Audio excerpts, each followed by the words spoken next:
I think, well, there are different foam boards. I rarely use foam board to paint on or prime on because when you prime it, it'll warp. Okay. So I only use Gator board when I want to prime, when I want to paint on it. Primer. But that you can do that. But if you're gluing a piece of paper to it and you use a wet application, can you, or do you still I using? haven't really had any problems with that.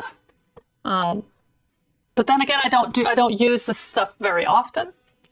So, and plus, whenever I'm using these, I'm usually working pretty small like this. You know, this is a 6x8 and a 5x7. So I haven't really had much problem. But and there again, if I'm underpainting, I'm just underpainting and washing it with a solvent that's drying pretty quickly. Whereas if you're priming it with a primer, it's acrylic, water-based. It's covering the entire surface, and then it has to dry. And with acrylic, I think it shrinks a little bit or something when it dries. So that's probably what will warp a foam board more. Okay. I'm just guessing there. That just seems logical to me.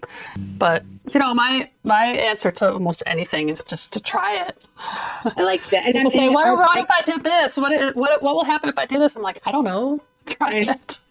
And that's what I've heard you say that a lot. And it's helping me because I can be I'm definitely not a frugal person, but I can be frugal on some surprising things. And I'll be like, oh, I don't want to do that. You know, and no. And you've given me a sense of freedom to like, no, just give it a whirl. Who cares? And who cares if it's horrible, you know? Yeah. And, you know, if it's if you're underpainting, stuff. you can always, a painting is never ruined. If you have a bad painting that you hate, you can just like, if it's a surface that will take wetness, if it's a surface that'll take wet media, you can wash it off, most of it. You can take alcohol and just like smear it in and create a tonal background that you can paint on top of. You could take the pastel primers and paint right over it, make it a solid color. You know, there's no surface that has to be wasted. Unless it's just a crappy piece of paper to begin with, you know. Right.